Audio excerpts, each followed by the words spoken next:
अब बुशरा बीबी जो है वो अहलिया है और एक ही मुकदमे में, मुकदमे भी तो यकसा हैं और एक ही जेल में कैद है, उनको यकजा करना चाहिए। अच्छा। मियाँ बीवी इकट्ठे रहे, इसमें क्या मजाक है? अच्छा, हाँ, तो इसलिए फिर जेल तो ना हुआ ना सर, फिर तो घर ही हो गया। फिर अगर जेल का क्या कॉन्सेप्ट है फिर? आपको जेल का कॉन्सेप्ट ये होता है कि आप तो यानी यही आपको चाहते पता नहीं है, अंदाजा नहीं है कि आपको जेल क्या होती है? आप कभी गए हैं जेल?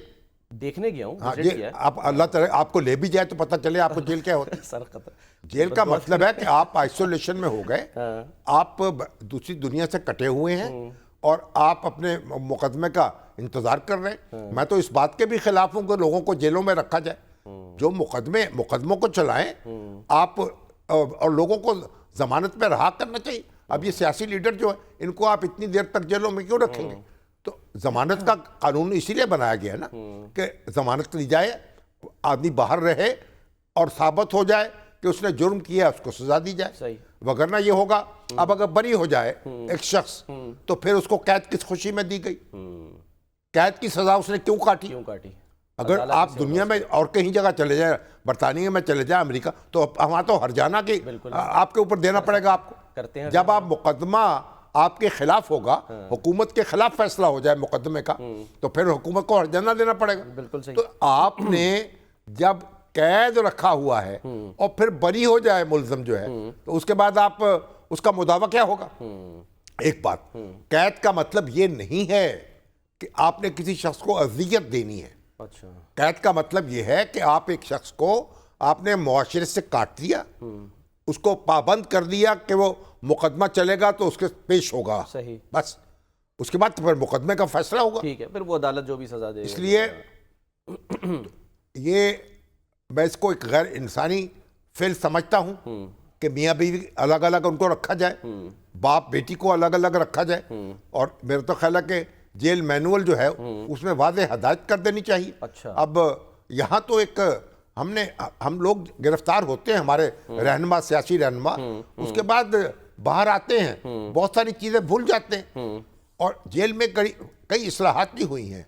और अभी जो हमारे आईजी हैं जेल के, प्रिजन्स के, क्या फारूक नजीर साहब, जी हाँ। बड़े ढंग के आदमी है, बड़े दयानतदार अफसर हैं और उन्होंने बहुत तब्दीली की है, बहुत।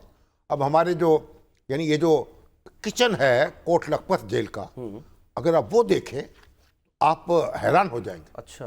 कितना वसी किचन है, क्या उसमें एहतमाम है। अच्छा। हमारे दोस्त हैं वही चौधरी साहब, ये हुंडा ग्रुप ऑफ इंडस्ट्रीज के, अच्छा। उन्होंने बनवाया। अच्छा। हाँ जी, लोग पंखे लगवाते हैं, लोग सबीले लगवाते हैं, लोग सहूलतें देते हैं, तो बहुत काम लोग रजाकाराना तौर पर भी तो कर रहे हैं। बिल्कुल सर। मुझे क्योंकि मौका मिला था कराची सेंट्रल जेल जाके देखने का, फिर हैदराबाद का नारा जेल, वहां पर सहूलियात बहुत यानी कि मकबूल थी। अब तो ये कैदियों के लिए ठीक होना चाहिए ना। कैदी जो हैं, अगर तो कैपेसिटी से ज्यादा कैदी आ जाते हैं, वो उनको ठोंसा जाता है।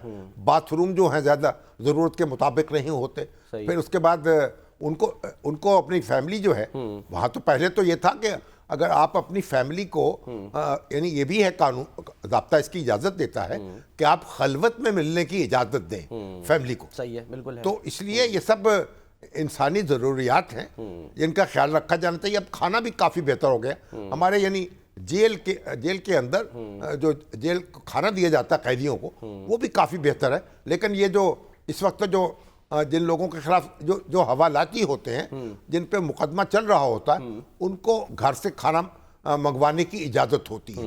अब उसमें भी एक सिक्योरिटी का मसला भी हो जाता है और फिर एहतियात भी होती है कि बड़े सियासी लीडर जो हैं, अगर उनका खाना बाहर से आएगा बड़ी एहतियात करनी पड़ेगी और उसको चेक करना पड़ेगा, उसको वो खुदा न खास्ता कोई ऐसी मिलावट ना हो जाए जिससे कोई नुकसान पहुँच जाए। तो बहरहाल ये सारी जेलों को भी दुरुस्त करना चाहिए।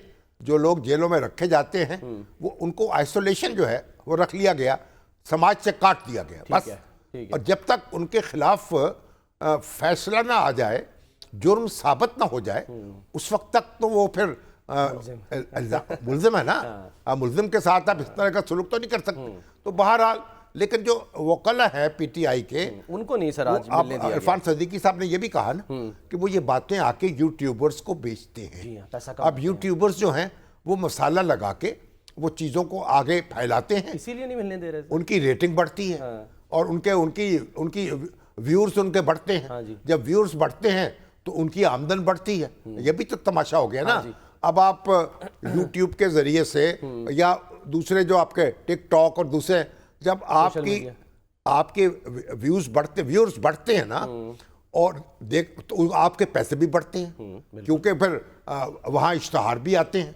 तो अब ये झूठ बोलिए और माल कमाइए। हाँ, बस तो अफसाने तराशे जाते हैं, हाँ। झूठ बोला जाता है, मुबालगा किया जाता है, और ताकि अपने व्यूअर्स जो हैं बढ़ जाएं, हाँ जी। और फिर पैसे आ जाएं। आप देखिए जो अभी वो कॉलेज का वाकया हुआ था ना, वो एक खातून जो थी हाँ जी। टिकटॉकर, उसने खड़ा क्या कहा, मेरी बेटी, हाँ जी, पकड़ लिया ना मेरी फिर उसके बेटी बाद, के साथ रेप गिरफ्तार हुआ, किया। खुदा ना खास्ता, और झूठ निकला सिर्फ अपने वीडियो वायरल करने के लिए। जी हाँ। तो इस तरह ये मर्ज लाक हो गया है।